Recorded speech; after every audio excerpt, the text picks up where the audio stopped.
মানুষের সাধারণ সম্পর্ক আর কূটনৈতিক সম্পর্ক, মানুষের সাধারণ আচরণ আর কূটনৈতিক আচরণ, এই দুইটা কখনোই এক নয়। কূটনৈতিক সম্পর্কের যে কোনো अस्सलामुअलैकुम वीवर, बहुत ही ज्यादा इंपॉर्टेंट वीडियो लेकर फिर से आप लोगों की खिदमत में हाजिर हुए हैं। 6 फाइटर जेट जो हैं उनकी डिलीवरी, और बांग्लादेश में चाइना का जो खेल है वो शुरू हो चुका है। चाइना बांग्लादेश में जदीद और मॉडर्न किस्म के फाइटर जेट प्रोवाइड करेगा। आज की वीडियो इसी के रिलेटेड होने वाली है। अभी तक चैनल को सब्सक्राइब नहीं किया हुआ तो जल्दी से हमारे चैनल को सब्सक्राइब कर लीजिएगा।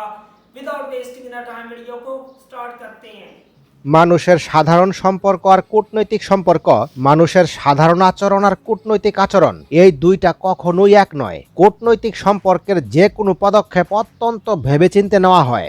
একবার যদি কূটনৈতিক সম্পর্ক কোনো দেশের কিংবা কোনো পক্ষের সঙ্গে খারাপ হয়ে যায়, সেটা জোড়া লাগাতে কিংবা উন্নতি করতে প্রচুর সময় লাগে। চীনের মতো দেশ কূটনীতির ক্ষেত্রে কিন্তু পাকা খেলোয়াড়। তারা ভেবেচিন্তে সিদ্ধান্ত নেয়। বিশেষ করে বাংলাদেশের মতো দীর্ঘদিনের মিত্রের ক্ষেত্রে তারা কিন্তু অত্যন্ত ভেবেচিন্তে সিদ্ধান্ত নেওয়ার কথা। তবে সম্প্রতি চীনের কিছু শক্ত পদক্ষেপ এমনভাবে বাংলাদেশের সামনে এসেছে, বাংলাদেশকে অবশ্যই চীন শক্তিশালী এবং কঠিন বার্তা দিতে চাচ্ছে সামরিক পদক্ষেপের মাধ্যমে, যে আমাদের বিরুদ্ধে পশ্চিমা ঘেঁষা কোনো শক্তিশালী সিদ্ধান্ত নিও না, তাহলে কিন্তু তোমাকে ছাড় দিব না, যতই তোমার সঙ্গে আমার সুসম্পর্ক থাকুক। এত কিছুর মধ্যেও চীন মিয়ানমার মিলিটারিকে নতুন করে 6টি জেট ফাইটার ডেলিভারি দিয়েছে। এই আধুনিক জেট ফাইটারগুলো কয়েকদিন পূর্বেই মিয়ানমার সামরিক বাহিনী তাদের হাতে পেয়েছে এবং বাংলাদেশ সীমান্ত থেকে মাত্র 50 কিলোমিটার দূরে তাদের সামরিক ঘাঁটিতে এই যুদ্ধবিমানগুলো মোতায়েন করতে যাচ্ছে। তবে উদ্বেগের বিষয় হলো, মিয়ানমারকে এই যুদ্ধবিমানগুলো মাত্র $8.5 মিলিয়ন করে দিয়েছে, যেখানে বাংলাদেশের কাছে চীন ট্রেনিং এয়ারক্রাফটগুলোই বিক্রি করে 10 থেকে 15 মিলিয়ন মার্কিন ডলারে, সেখানে মিয়ানমারকে মাত্র $8.5 মিলিয়ন দিয়েছে মূল যুদ্ধবিমান। সুতরাং চীন যখন বাংলাদেশের কাছে ট্রেনিং এয়ারক্রাফট বিক্রি করার মূল্যের চেয়ে আরও অনেক কম মূল্যে শক্তিশালী যুদ্ধবিমান মিয়ানমারকে দেয়, তখন এটা স্পষ্ট বোঝা যায় চীন বাংলাদেশের উপর কতটা ক্ষুব্ধ।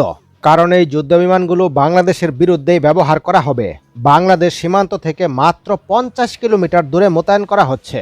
দেখুন, চীন কিন্তু পরিষ্কারভাবেই বাংলাদেশকে বার্তা দিতে চাচ্ছে, যুক্তরাষ্ট্রের যে এশিয়া নেটো বা ইন্দো প্যাসিফিক রিজিয়ন রয়েছে, সেখান থেকে তুমি দূরে থাকো বাংলাদেশ। যদি দূরে না থাকো তাহলে অবশ্যই তোমাকে এর ফল ভোগ করতে হবে। চীন কিন্তু সামরিকভাবে এবং কূটনৈতিকভাবে বাংলাদেশকেই বার্তা দিচ্ছে। সুতরাং চীনের মনোভাব কিন্তু আমাদের বুঝতে হবে। চীনের মনোভাবকে ইগনোর করা যাবে না। হতে পারে যে আমাদের অর্থনীতি এখন সংকটে রয়েছে, আমরা যুদ্ধবিমান ক্রয় করতে পারবো না, তার মানে এই নয় আমরা চীনের মতো সুপার পাওয়ার দেশের বিরুদ্ধে সরাসরি দাঁড়িয়ে যাব। সুতরাং এই জায়গায় আমাদের দীর্ঘদিনের মিত্র চীনের আস্থা অর্জন করতে হবে। পুরো বিষয়টা বেশ কয়েকদিন ধরেই একেবারে পরিষ্কার প্রতীয়মান হচ্ছিল যে বাংলাদেশ সেনাবাহিনী চীনের সঙ্গে বড় কিছু করতে যাচ্ছে। দেশের রাষ্ট্রীয় নিরাপত্তা নিশ্চিত করার জন্য চীনের সহযোগিতা বড় ভিত্তিতে নেওয়া হবে। ধারণার এই জায়গাটা আরও স্পষ্ট হয়ে যায় যখন আমেরিকার প্রভাব বলয়ে থাকা বিভিন্ন দাতা সংস্থার বড় বড় ঋণ প্রস্তাবের পরিবর্তে চীনের সঙ্গে বাংলাদেশের সামরিক সহযোগিতার যে প্রেক্ষাপট রয়েছে এবং বাংলাদেশের যে সামরিক নীতি, সেখানে কোনো ধরনের পরিবর্তন আসবে না। বাংলাদেশ কোনো ধরনের ইন্দো প্যাসিফিকে কিংবা কোনো ধরনের এশিয়া নেটোতে চীনের বিরুদ্ধে যোগ দেবে না, বরঞ্চ চীনের সঙ্গে আরও শক্তিশালী সম্পর্ক গড়বে, এটা পরিষ্কার। আমাদের যে টেকনোলজির নিজস্ব সক্ষমতা তৈরি হচ্ছে, একেবারে সাবমেরিন থেকে শুরু করে বিভিন্ন ধরনের মিসাইল, সকল কিছুই কিন্তু চীনের সহযোগিতায়। সকল কিছু হয়তো পরিবর্তন ঘটবে বাংলাদেশের ক্ষমতার প্রেক্ষাপটে, তবে তার কোনো কিছুই হবে না। এই জিনিসটা কিন্তু আর এখন কোনো লুকোচুরির পর্যায়ে নেই। চীন এবং বাংলাদেশের সম্পর্কের 50 বছর পূর্তি উপলক্ষে যে অনুষ্ঠান হয়েছে, সেখানে কিন্তু চীনের রাষ্ট্রদূত পরিষ্কার ঘোষণা দিয়েছে বাংলাদেশের কাছে যে কোনো ধরনের অস্ত্র বিক্রিতে তারা কোনো রাজনৈতিক শর্ত আরোপ করবে না। আমাদের পররাষ্ট্র উপদেষ্টা তিনিও চীনের রাষ্ট্রদূতের বক্তব্যে সাড়া দিয়ে বলেছেন, চীনের সঙ্গে আমাদের সামরিক সম্পর্ক আরও বৃদ্ধি করা হবে এবং চীন থেকেই আরও আধুনিক এবং নতুন সমরাস্ত্র ক্রয় করা হবে। পরবর্তী নতুন ভিডিও সবার আগে পেতে চাইলে চ্যানেলটি সাবস্ক্রাইব করে রাখুন।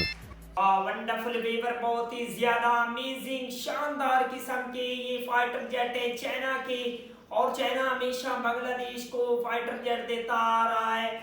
पहले जो है ओल्ड फाइटर जेट जो है बांग्लादेश के पास F7 BGI फाइटर जेट, वो भी चाइना का है, लेकिन अब बांग्लादेश लेकिन अब बांग्लादेश जो है वो जदीद तरीन मॉडर्न किस्म के फाइटर जेट बाय करेगा चाइना से। J-10C और J-10C और J-35 जैसे जदीद और मॉडर्न किस्म के फाइटर जेट अगर बांग्लादेश बाय करता है तो बांग्लादेश और भी ज्यादा स्ट्रॉन्ग होगी बांग्लादेश की फिजाइया। मिलते हैं आपसे नेक्स्ट वीडियो में इंशाल्लाह, तब तक के लिए